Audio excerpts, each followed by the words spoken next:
I think we'll get started. Good evening, everyone.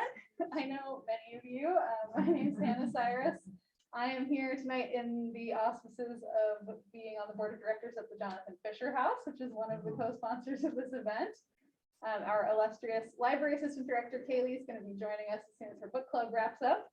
And we're also really happy to have Blue Hill Books here at the back of the room selling this gorgeous book. So thank you to all of you for coming, to the library for hosting us, to the bookstore for being here, and to Blue Hill for being such a great community. We're very excited to finally have Walter Smalling here to talk about this lovely book, which of course came out in 2020, and we had planned an event then, and now it's finally getting its due in Blue Hill. So Walter's going to be sharing some lovely images from the book and talking a bit about the process of making it. I wanted to put in a plug, since Jonathan Fisher is the first artist featured in the book, that you can go visit in person if you're inspired by these beautiful photos. The Fisher House is open every Wednesday through Saturday from 1 to 4 p.m. this summer. It'll be open tomorrow if you get inspired tonight and want to come by, take a look at some of the beautiful paintings in person and see the house. And Walter is a wonderful photographer who splits his time between the Blue Hill Peninsula and Washington, D.C. And I will not make any further ado and just let him get started. I'll turn the lights down a bit so we can really see those photos. All right, I'm going to put everyone on the spot because I'm very curious. Raise your hand if you've ever been in the Jonathan Fisher House. Ah, Oh, wow. okay, wow, that's impressive. So really the vast majority of you, that's terrific. Because I mean, I have to admit myself that it took me years before I got in the house. And I think a lot of people are the same way. They say, well, I see it there, I just never got in. And if you, now, since I know you have been, you know how remarkable that building is.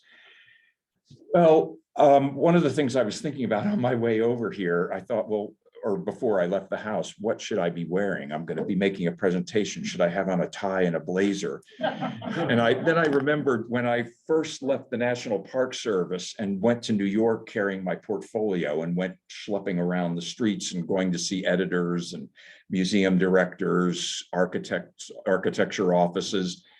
I had spent the money to buy a three-piece suit. And I had on a three-piece suit, a vest and a tie.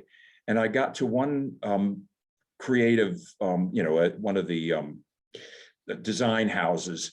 And the woman said, what's with the tie and the three-piece suit? And I said, well, I'm trying to make a good impression. And she says, I would never hire a photographer in a three-piece suit. So I always remember that.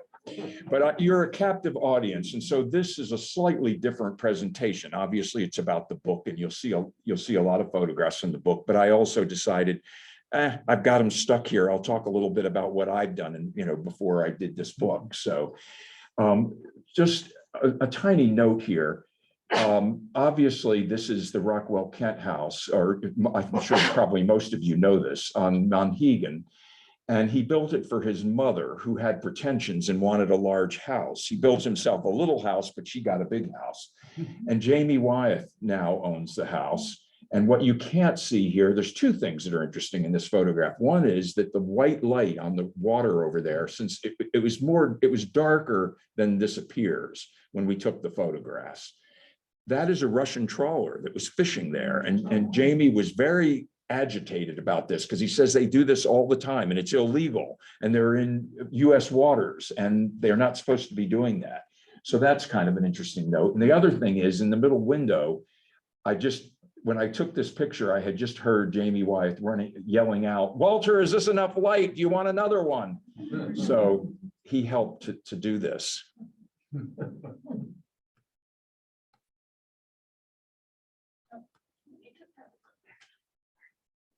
I clicked out of it to record. Oh, good. See, I'm so glad we have IT here. There you go. Great. Yeah, thank you. All right, I'm going to read. One of the things that's unusual about this book, and for me, was that it's the first time I have ever written a chapter in one of the books that I took photographs for. And I've done, I don't know, maybe 25 odd books over the years. And this is the first time I've done this.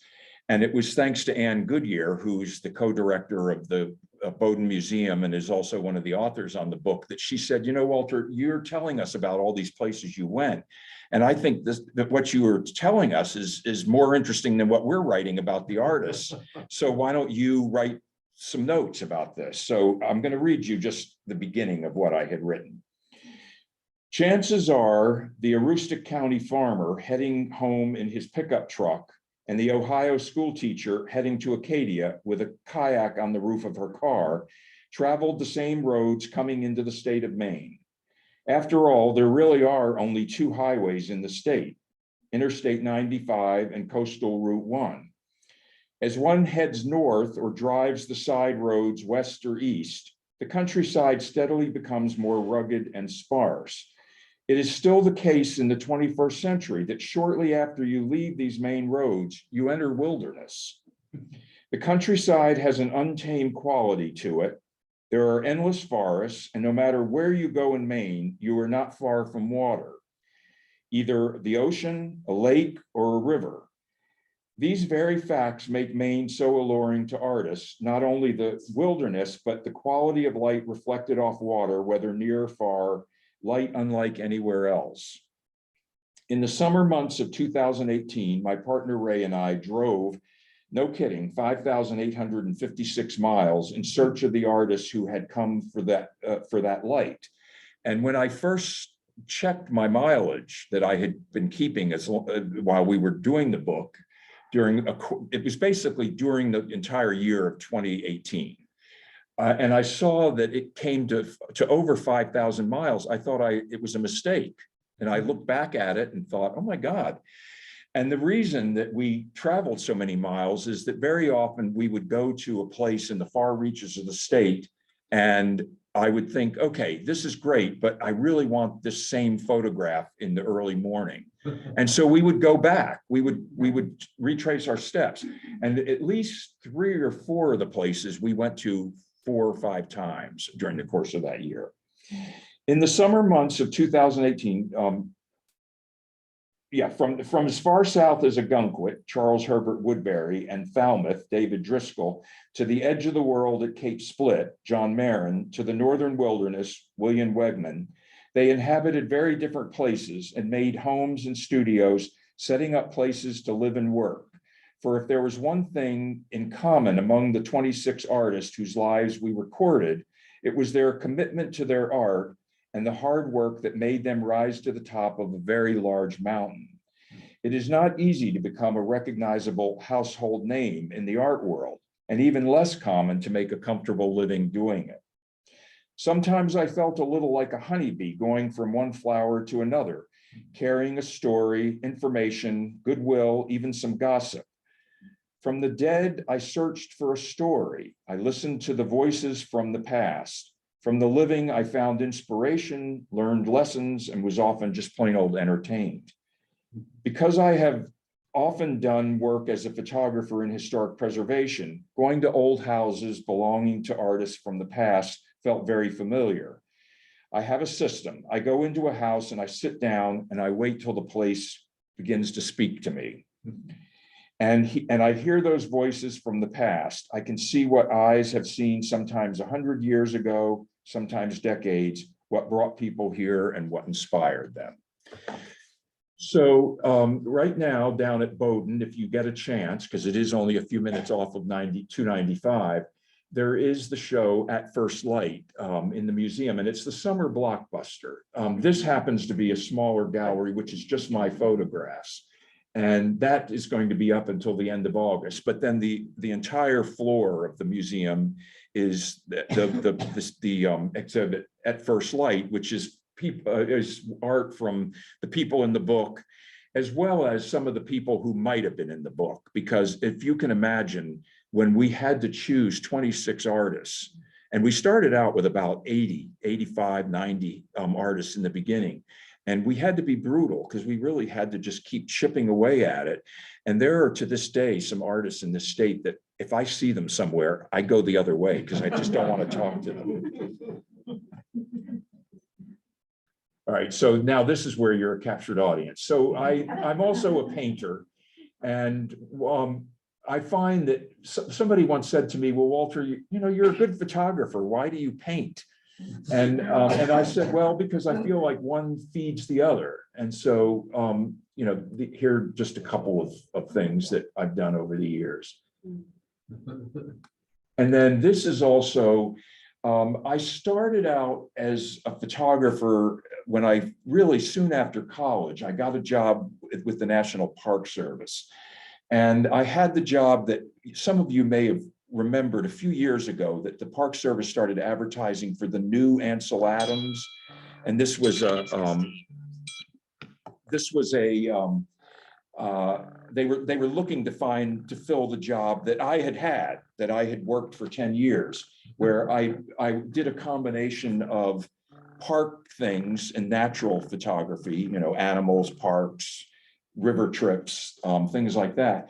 But also what a lot of people don't realize is the National Park Service is in charge of historic preservation in the United States. And it's one of the important things they do.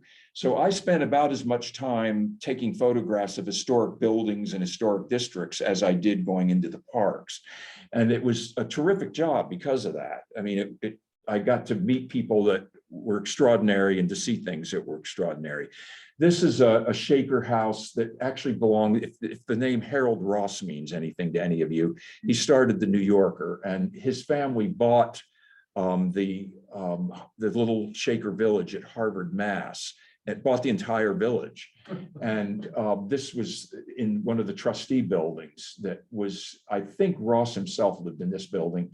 And what I remember about this was that a famous opera singer had come to dinner one night, was sitting in the dining room, and all of a sudden went, oh, and jumped up and ran out of the room. And she said, because there were spirits in that room, that she could not stay in the room with them. So I was alone in this building, and I thought it was, it was a little bit of a thrill.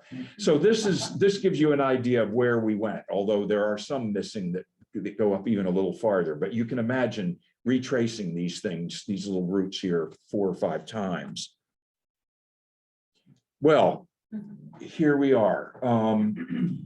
One of the thrills actually of working on the book was not only spending time in the Fisher house, but also getting to know more about him. Because those of you who know the house, it's just extraordinary to me that this man, at the time he did it, accomplished so many things and so much. And some of you here are going to know better than I know he didn't build the house entirely by himself. He had some of his parishioners that helped him do it. Is that right? Raise the timbers and put the frame together. Yeah, yes. But the fact that and I assume that, do we know, did he get the plans from a book, or did he just kind of make it up? He designed it himself. Okay, that's what I thought, but I don't want to in this crowd, I have to watch what I say. But it was just so amazing to me, and the fact that it's sitting where it is now in pretty much in the modern world, but that the house is still as clean and modern and inhabitable now as it was when he built it. And the fact that he made a lot of his own tools, and it's just amazing to me.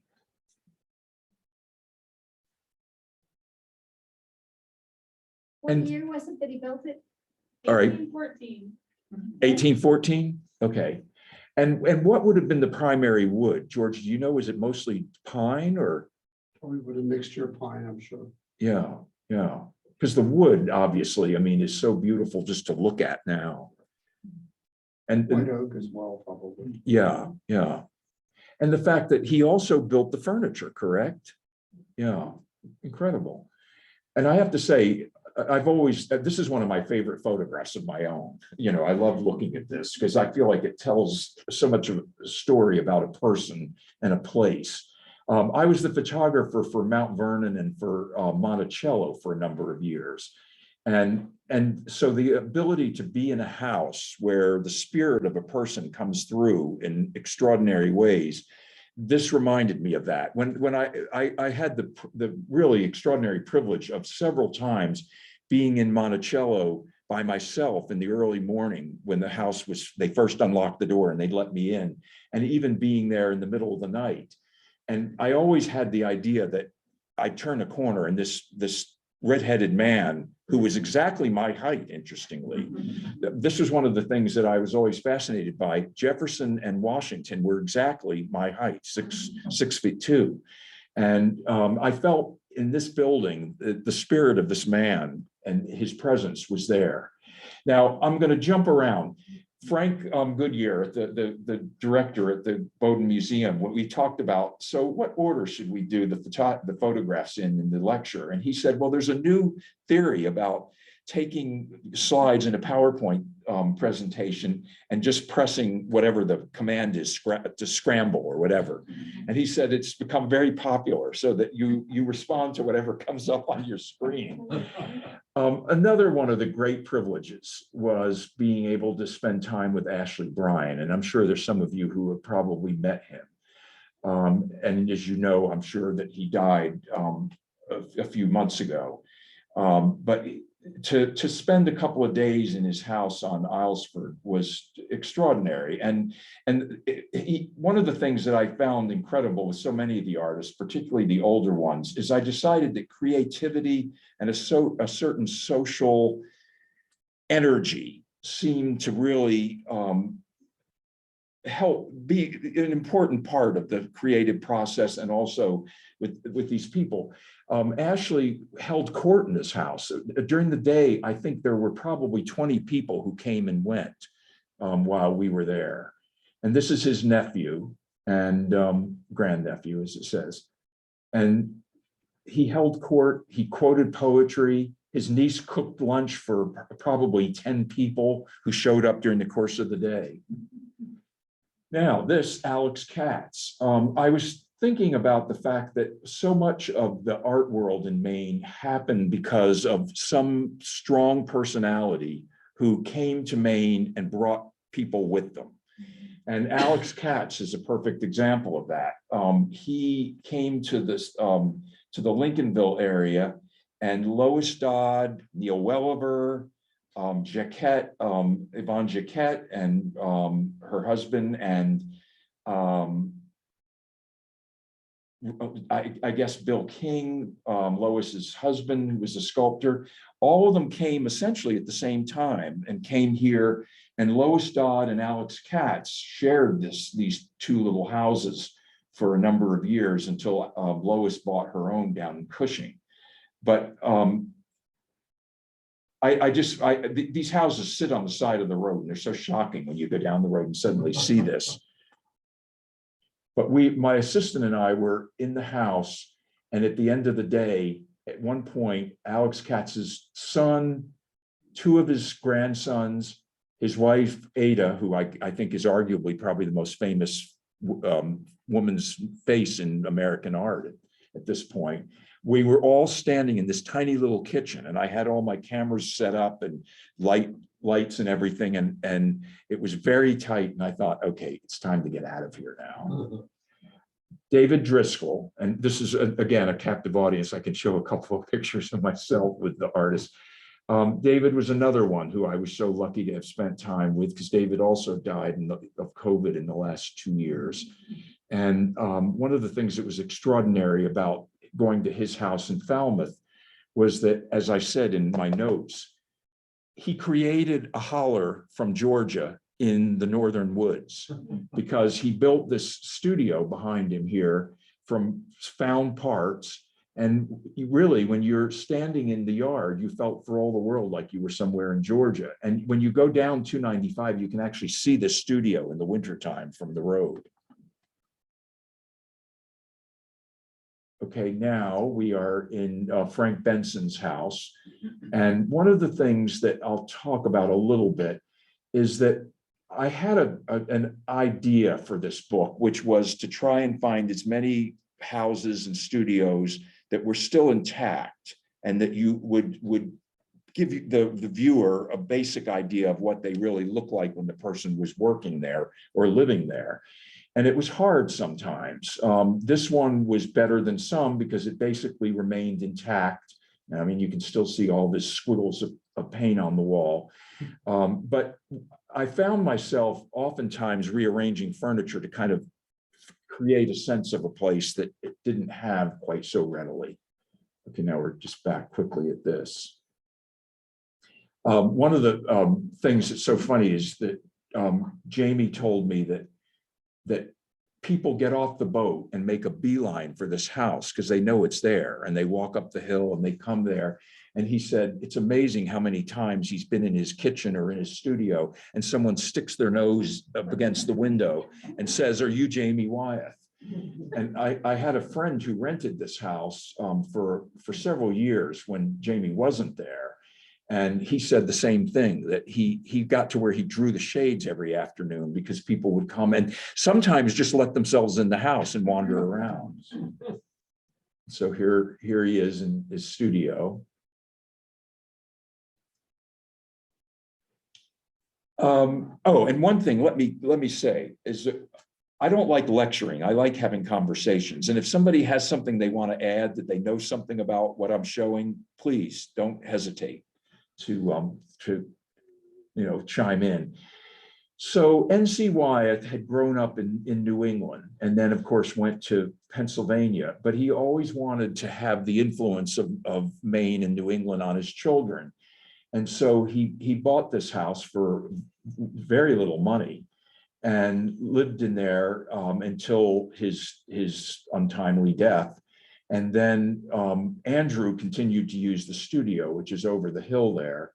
And the house is intact. It's virtually intact. Nothing has really been taken out or put in. And Helga of the paintings, of the Helga paintings, lived in the house for a lot of summers, and she may be still going there, although I think now she's stopped coming. But on the studio is a sign that says, "Unless you're the second coming of Christ, don't come in here." And so again, Wyeth, the Olson house. And Jamie told me that when he was a kid, he would accompany his father very often and go and play. He said the Olson house was like, his playroom. And I asked him at one point if it was a burden being a Wyeth. And he said, no, it really wasn't. He said that, of course, he never knew his grandfather because he died before he was born. And he said, I really loved my father and I got along with him very well. So I never felt like I was competing with him or, that, although I did read at one point that Andrew sometimes felt like he was a little envious of his son being so much younger, that he had so much more time to paint and and also I think he admired the fact that as you all know, and I know, that Jamie paints odd things in some ways. I've never quite figured out what his message is. I don't know that he's ever figured it out, but whereas Andrew stuck to a pretty singular agenda, Jamie tends to paint kind of all over the map, as it were. But this is the kitchen in the Olson house. And one of the things that you're not aware of anymore is that Christina was obviously lame or an invalid, and she crawled on the floor. And so it looked very much different. And it was always kind of messy. There were things on the floor that shouldn't really have been on the floor, and that all that has gotten cleaned up, obviously.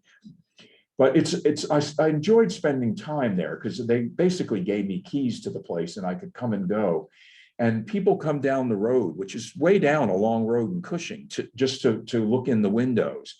And my partner was at one point sitting in one of the rooms, and a woman came up, got out of her car and came up and peered in the window. And just at that point, Ray had read something in an email that made him laugh. And he said, I went, "Ha!" like that. And the woman threw up her arms and went running down the hill, because it's always had the reputation that it's very haunted. And Lois Dodd she's the next house up from the Olson house, which is very cool. You go down this long road and there she is in the farmhouse on the side of the road. Now, there are two people here tonight, three people at least, who this is very familiar to. This is Elliot and Fairfield Porter's family's house, the big house on Great Spruce Head Island. And this is the kitchen where I won't say that there's a couple of gas jets back in the corner. You do all your cooking on a wood stove here. And I was very lucky to have stayed a few weeks in the house there. But David or Jen, something to say? Not to put you on the spot, of course. It looks very clean. Yes. But it's a wonderful place to spend time. And this is probably arguably one of the most amazing and incredible rooms in all of the state of Maine.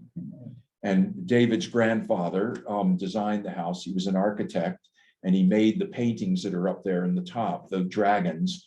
And the house this room is just extraordinary to me. Did anybody ever, I guess once it got cold, did the family sometimes actually eat inside, or did you just put on a coat and eat on the porch? It depends who it was, oftentimes we ate inside, Yeah.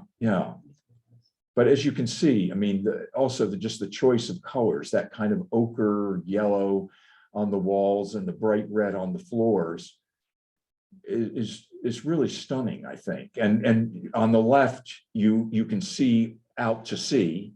And on the right, you look to the painting porch where Fairfield made a lot of his paintings, and you look to the woods. So Rockwell Kent made that grand house for his mother, but for himself, he made obviously a rather sort of modest house. And he also was another one who had that sort of magnetic personality where people followed him. And he was rather extraordinary because he lived on Monhegan all year for several years. And I'm not sure, someone may know how many years he actually stayed there. But I think he really gained the respect of the islanders because he worked as a carpenter and worked very hard and lived there through the winters. It's a very charming little house, and it is a museum. It's one of the places, one of the 5 houses in the book that you can go into. And this is his studio where he taught as well. And several people used it afterwards. Rockwell Kent, of course, he built it as his studio, but it was used for several generations afterwards. John Marin, and he came to Maine and he was looking for a cheap place to stay. And he stayed here on Carrying Place Island, which is near West Point, which is near Small Point. It's in that area near Popham Beach. And you can walk over to this island in low tide, but mostly, he would row back and forth. And this is the same cabin he lived in with his wife, and she was 7 months pregnant when they moved in here, apparently. And I can't quite imagine it, because the day I was there, the bugs were so bad that they literally drew blood on my legs. But this island appears in a bunch of his paintings. And Robert, that doesn't sound right, Robert, but Keyes, who was the art critic for the Portland paper, his family now owns this. And I think it's his hope that at some point they'll restore the cabin and use it as an artist's residence. Well, this is really the key one when I talk about trying to recreate studios that have been changed. When I got to this, to the studio, it was filled with overstuffed white furniture and had a big screen TV in it, and it was an Airbnb. And the family owns the studio now. That's been added to a bit. But it was very nice because the family agreed to let me stay in the house and stay as long as I needed to take the photographs. The first night I laid in bed and I thought I've made a terrible mistake, because how am I going to channel this man's studio with all this white overstuffed furniture in it? And I thought, I'm just going to have to tell her I can't do it. And then I came on a crazy idea. I thought, well, what if we take everything out of it and just show it empty? And so the next day I presented the idea to her and she said, oh, that's fine. So I got some friends to help me move all this stuff out. So behind the camera is furniture stacked up to the ceiling. But what then happened, which was very interesting, the Woodbury boys, as we called them, the two grandsons of Charles Woodbury, lived in the town nearby in Nagunquit. And they had a lot of the things from their grandfather's studio, a lot. I mean, they had easels, they had paintings, they had sculpture, they had brushes, they had clothing. And it was, I don't know that you know the story, Nail Soup or Stone Soup, which is one I've always loved, where soldiers come through a town where the townspeople have hidden all the food because they're convinced that the soldiers will come through and clean them out. And so one of the soldiers says, well, let's make stone soup. And so he asks for a kettle and some water, and they get it going, and it's boiling, and he drops a stone in it, and then he takes a sip of it and says, very good, but it needs a few potatoes. And so somebody runs and gets potatoes, and next thing you know, they have a complete stew. And that's the way I felt like that's how we furnished this studio, because the two grandsons just kept showing up in their car loaded with these things.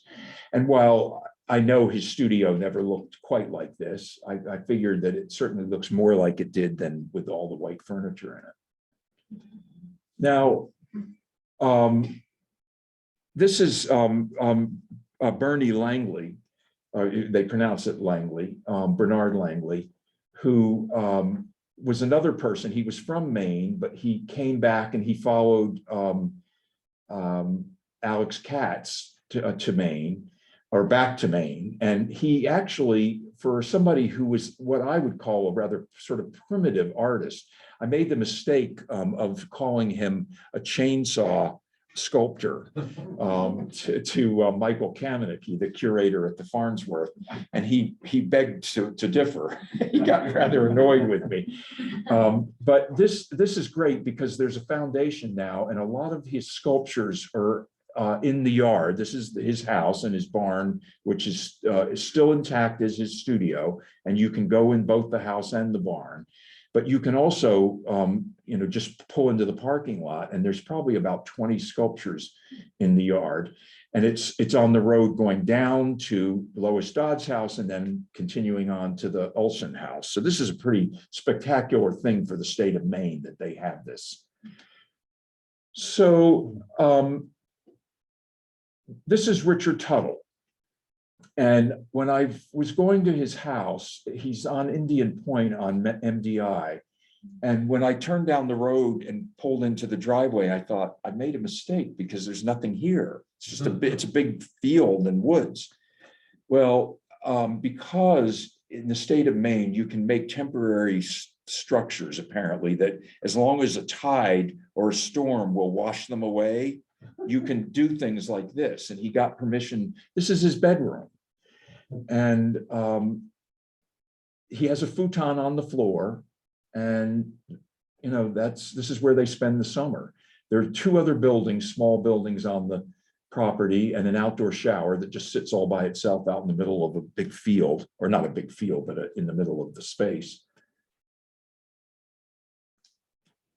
One of the people that we had a little trouble finding, and I felt a little bit like I was playing Where's Waldo with them, was Marsden Hartley. And as those of you who know that he was born in Maine and he died in Maine, but he was a man who really never had a home, and he never really was attached to anybody particularly, other than, perhaps the German soldier that he did the paintings about, the homage to the soldier. But one of the things that I had heard that Hartley had spent several months in Brooksville. And I told Michael Kamenicki, who's kind of this main expert on Marsden Hartley now, that he had been in Brooksville in a farm that belonged to a friend of mine. And many of you may know Deborah Evans.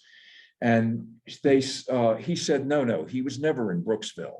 And I said, well, no, I'm pretty sure he was. And he said, no, I'm certain he wasn't. Well, eventually I got him to come to the farm. And as some of you may know, that he stayed there for the summer after he had a show with at Stieglitz's 291 Gallery in New York City. And it was 1933, I think. So it was the beginning, but very much in the Depression. And nothing sold in the show. And apparently Hartley kind of panicked because he was afraid that he wouldn't eat. Well, Claire Evans, who was Deborah, who still lives in the farmhouse in Brooksville. And all this is a little misleading because obviously we're looking at Katahdin when I'm telling you this story. And actually, I'm going to move forward. One of the things I did find, though, that I thought I could always look for the same scenes that were in paintings 100 years ago and photograph them and make, the same photograph, the same view. But now the trees have grown up, and Marsden Hartley painted this when it was basically pasture land at the foot of the mountain. All right, so now we're at the farm in Brooksville. And if you've ever gone to Dennett's in Castine and you look across the water, you can see this tree. It sticks up above everything else around it over in Brooksville. But anyway, Marsden Hartley lived in the barn, and you'll see in a minute that the room is still basically as it was when he stayed there. But he spent the summer, he made a couple of his well-known paintings there. And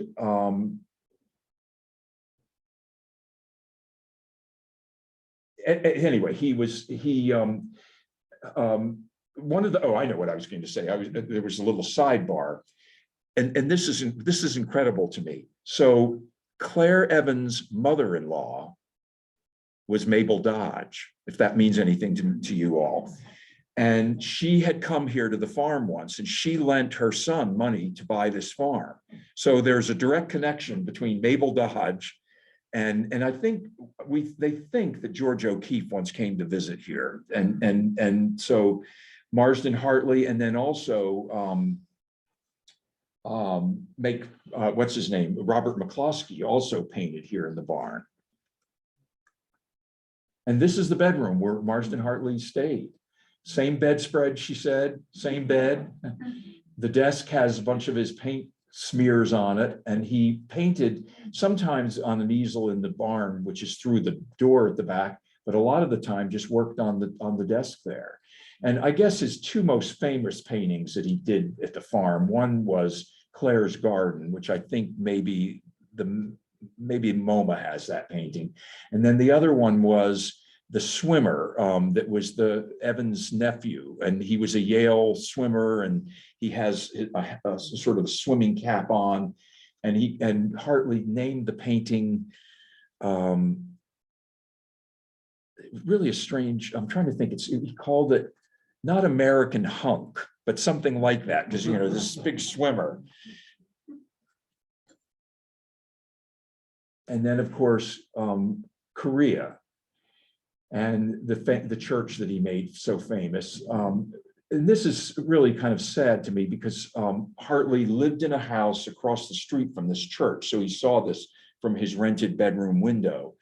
And he lived with a family who he took meals with. And he took ill while he was there, and he was 64 years old. And the daughter of the family was drafted to drive him to the hospital in Ellsworth. And he died there a few days later. And the daughter, who never particularly liked this curmudgeon, apparently charged his estate for taxi fare to Ellsworth.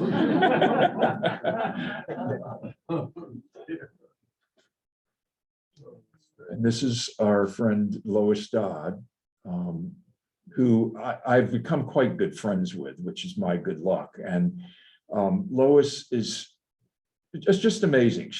I've been to her house to her place in the East Village of New York, and I've spent time several times at the house here in Cushing. And she's the same person, whether she's in New York City or she's in her barn painting up here.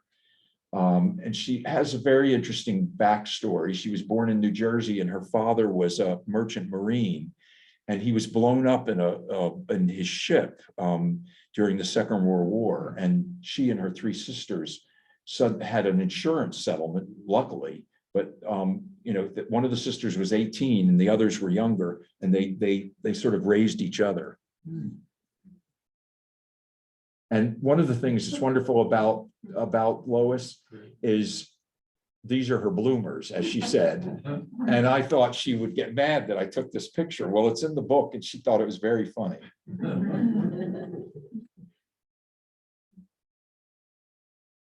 And this is really, I think, probably arguably one of the more famous rooms of artists in America, because she's painted all the walls here.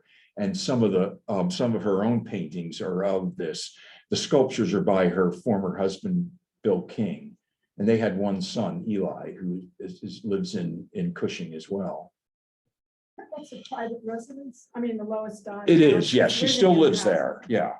And and I shouldn't say that, you could probably pull in your car and she'd let you come in because, the door is always open. But yeah, it's there.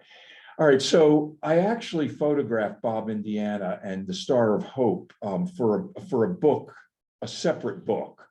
And so I spent a whole week there in Vinyl Haven with him. And I have to say, it was one of the more extraordinary weeks I've ever spent. The whole house was filled with his cigar smoke. You could hardly see in the rooms. And when I arrived, my assistant and I, it was a February night and it was already dark, and we came in and the island was encased in ice. I mean, it was literally a giant sheet of ice. And who should be waiting in the parking lot for the boat to come in but Bob, Indiana, in his pickup truck. And I mentioned this to somebody and they said, "Oh, Bob, Indiana would never do that." And I said, "Well, he did. He met us at the boat." And he basically opened up the house to us to, photograph anything we wanted. The good news is that because we really did photograph everything in the building, it's now really the only record of what the house looked like before it was taken apart. And they're using my photographs to kind of recreate the house. And it's going to become well, it probably will not become a museum per se. It will probably become an artist residency with some exhibits there. What do you mean taken apart? Well, because the house was in such bad shape and the people who were taking care of Bob at the end of his life, really, it was a bad situation. You probably read about it. A lot of it's been in the newspapers because they exploited him and they made art and signed his name to it. And the house there were leaks in the roof and it was really coming apart. And so when he died, basically they got a court order and removed everything because there was not only a lot of his art there, but there was also a lot of work of Ellsworth Kelly, Louise Nevelson. There were a lot of things in the house of great value. In fact, I think later I heard that somebody said that the value of the art in the house was $150 million. But Bob sat for this, as well as obviously he did in the kitchen. And the other authors on the book didn't want to put this in the book because they just felt it made him look so old. But I showed him a Polaroid of this when I took it. And he said, "Well, it certainly makes me look like Methuselah, but I like it." So.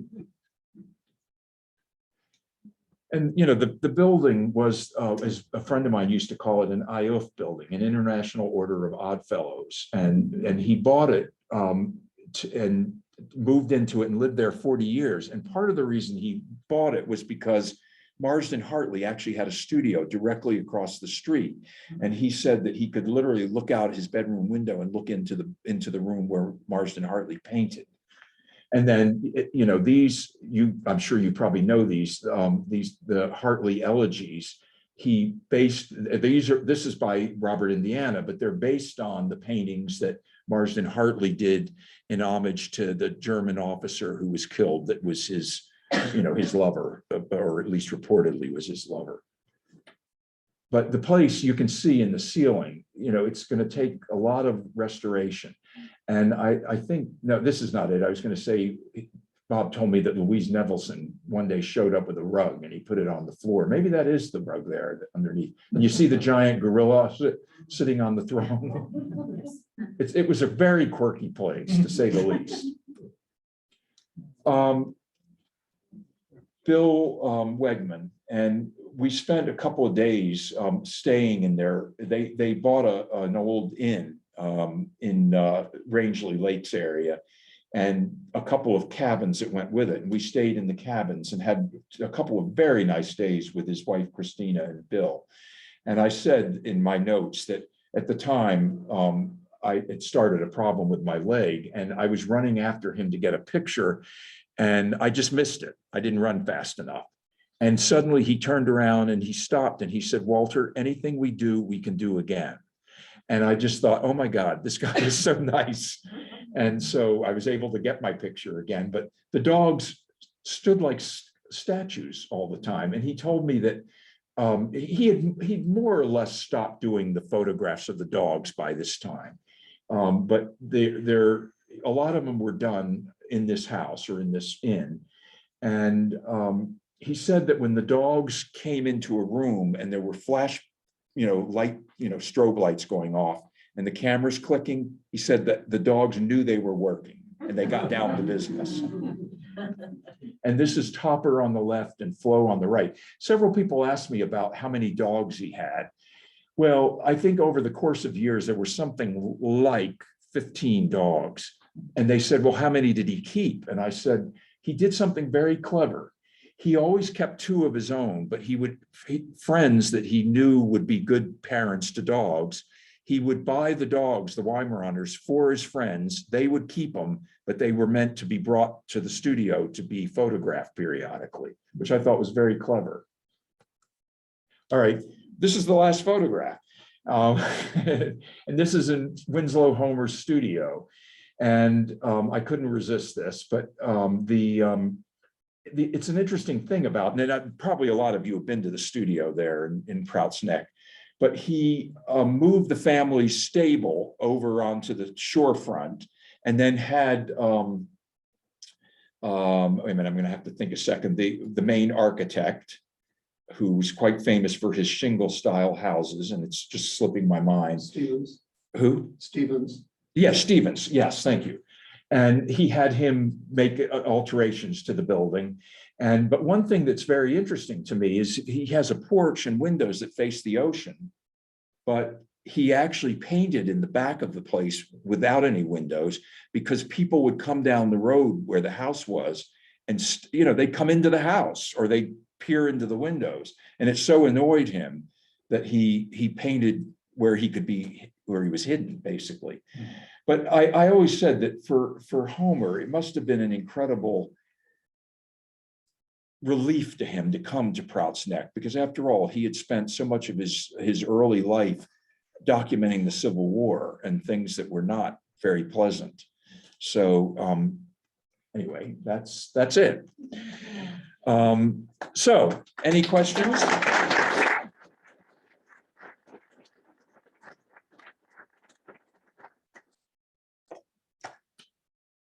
You never mentioned Neil well.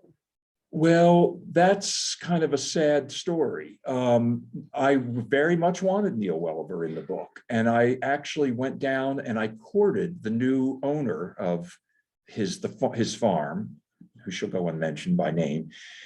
She would make appointments with me to talk about my coming in and photographing the farm, and then she wouldn't show up.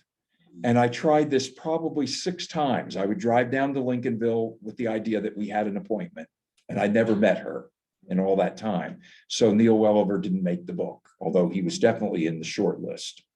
Somebody else? Yes. Oh, Hey, Walter. OB, yeah. When you were talking about the relationship of Robert Indiana's art to Marsden Hartley, and you mentioned pieces in the room Yeah. by Marsden Hartley. I mean, I know we only had, a little bit of looking at that, but could you say a little more about the relationship of how they inspired each other or?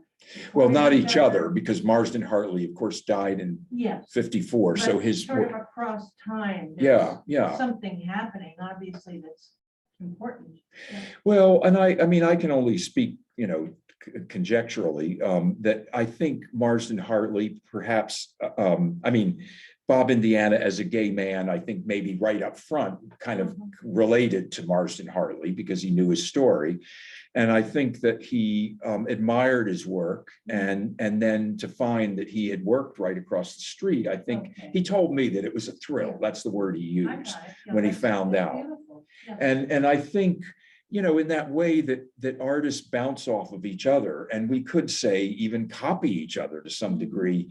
you know, Steal from each other. yes, yes. And so, you know, those elegies are, they're very much in the Marsden Hartley vein.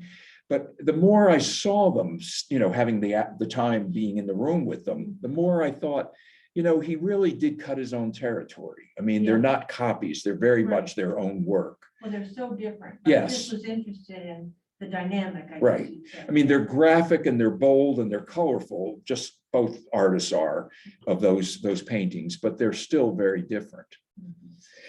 Yes.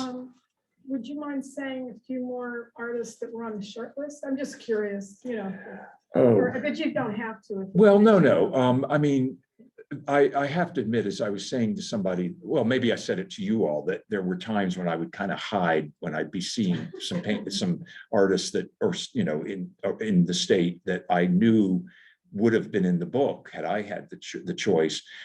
Well, you know, that's funny. In a way, my mind goes a little bit blank on that. But I mean, well, obviously Neil Welliver, but for different reasons. There was the quote Georgetown school of people that were down there where the Xerox were in Georgetown. There were a lot of photographers. Clarence Day was one of them. Berenice Abbott, of course, did make the cut and it was in the book, but a lot of the photographers who might have also been in there didn't get in. I mean, you know, you almost can name any artist that was prominent in Maine at some point, and they were at some point on the list. And it's when you do a book like this, and this was probably maybe my 6th book with Rizzoli. I'd have to go back and look. But you walk a very interesting tightrope, because on the one hand, you're left to come up with your own ideas, but Rizzoli also has its own ideas. And Charles Meyer, who is the publisher for North America, felt strongly that the artists in the book should be well known so that people would say, oh, that's so-and-so, and open up the book and buy it. Luckily, I think we prevailed because there are some people who are not anywhere nearly as well known. There was also trying to have a bit of diversity in terms racially, sexually, you know, men and women. That I think we did a pretty good job in having a variety of people. And just like Molly Parker, as a basket maker and as a Native American, I felt it was very important that she be in the book, and I was glad that Anne Goodyear prevailed and pushed that. And also, I mean, she's another one who died since the book came out, and she was lovely. I mean, I spent a whole day with her, and it was pretty wonderful. So, you know, again, you could name almost anybody who you've heard of at some point, and they probably were on the list there. Anybody else? Having their photographs taken when you took their pictures. How did they like it? Well, you know, I think most of the people in the book had some sense of their own importance. I mean, I think that's just logical. And I don't think anybody really objected to it, although it was interesting because Yvonne Jacquet, who has a studio in Searsmont, and I said her studio looked almost like a rocket laboratory because it was very clean and bright and lit. And she was very methodical. She was mixing her own colors, and she would mix them and then put them in tubes that she would save for a painting she was working on. It was very scientific. Yvonne wasn't so happy that I was taking pictures of her. I mean, she certainly cooperated and she was very nice, and I photographed in her house, but it was clear that she was ready for it to be over. And Alex Katz was the same way to a degree, because, you know, at 96, I believe he is now, he told me, he says, I have limited time to paint. And so he works all the time. You know, he's always in his studio at work. Although he takes time out to go swimming in the lake that is in front of his studio. And in the beginning, he's known for being kind of tough, but we started talking about the fact that we had both grown up in the New York area, in the city as kids. and that was a common ground. And so we had a good time talking. But when like I said, when we were all in his kitchen at the end of the day, it was clear, it's time to leave. But, he called to me as I was leaving. He was in his office and he thanked me and said that he looked forward to the book. And I had messages from a number of the artists after the book came out saying that they were pleased, and including Jamie Wyeth, which surprised me, that he said he really liked what we had done. So, and there's talk of another one. So we'll see what happens on that. Maybe we can have some of the people who didn't get in the book. Yes. I was wondering, you're talking about yourself and Anne as having, a conversation about who was in the book. Were there other factors? Were there other people who were involved with you as you made these decisions? Well, I'm not luckily sure how not. I mean, as it was, there were 4 authors, me and the curator at the Farnsworth, and then the co-directors at the Bowden Museum. So that was enough as it was, because we had to satisfy all 4 of us. I made a list and I had some input and some of my choices got in there, but I decided that I was not the art historian and that I would defer unless I felt really strongly that they were making a mistake. Then I would have said something. But and Rizzoli had input, but I think probably because the 3 art historians were somewhat well known and had credentials that were hard to dispute. I think Rizzoli did give in to us a little bit on this. But it's hard. Yeah. On many of your photographs of the houses, there's an inner light that comes out. Was that reflection of sunlight, or did you have lights turned on inside? Well, that's a good question. Thank you, David.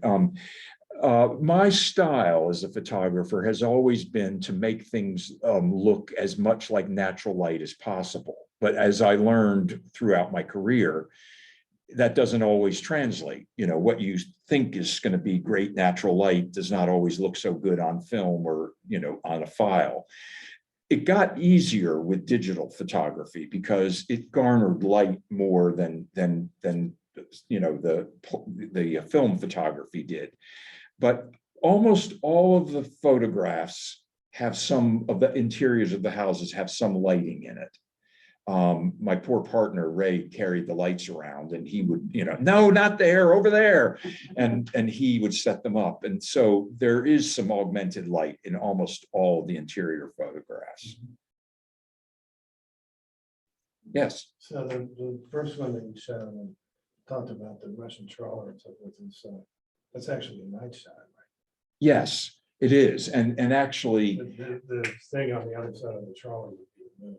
Right. And it was a time exposure because it was dark. And actually that got a little bit not complicated, but I wanted the Fisher House to be on the cover.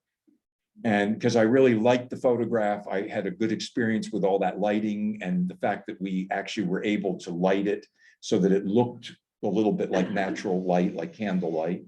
But the authors felt strongly that it gave the wrong impression if we had a book on Maine art and what was on the cover was snow. And I mean, I don't know why. I thought, we're in Maine, for God's sakes. But they felt that it should look warm and summery.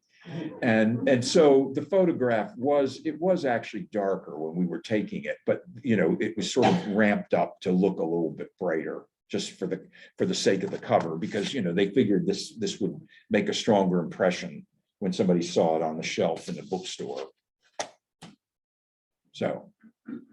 But that was an evening shot, not a morning shot. Yeah, it was an evening shot. So it should be at last light. Yes. You're not supposed to say that.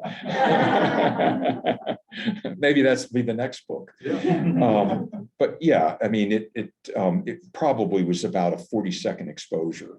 And that what is actually, like I say, it's a boat out there, but it looks really like just a little pin of light. But the house, and I won't say too much about what's in the house because I don't think it's good to advertise what's in that house, but there's some incredible things in that house. I mean, because Jamie is, I guess you would say he's a sophisticated hoarder.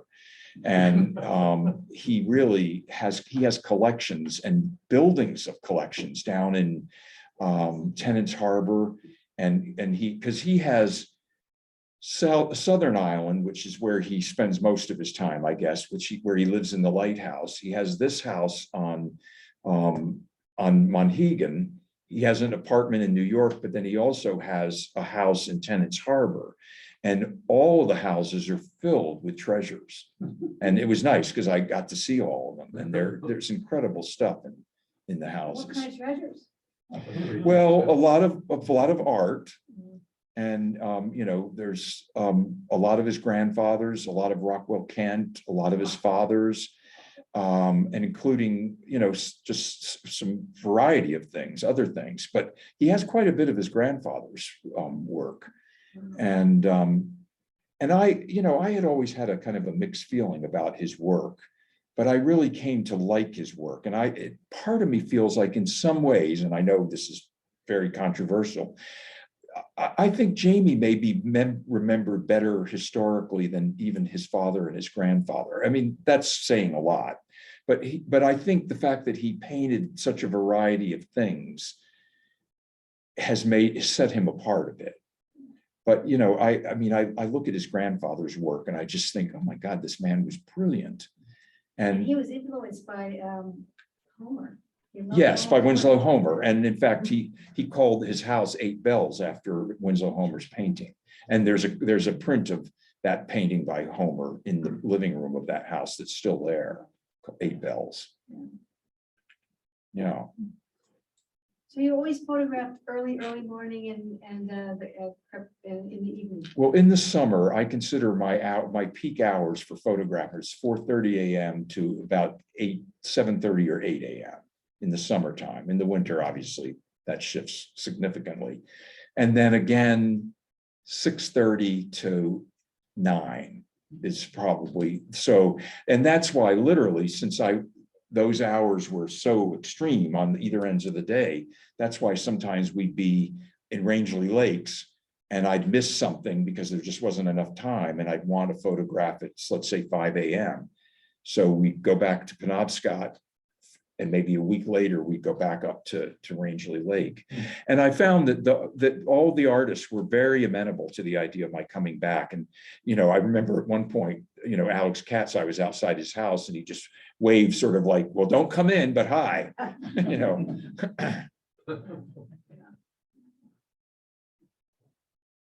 Well, thank you all very much.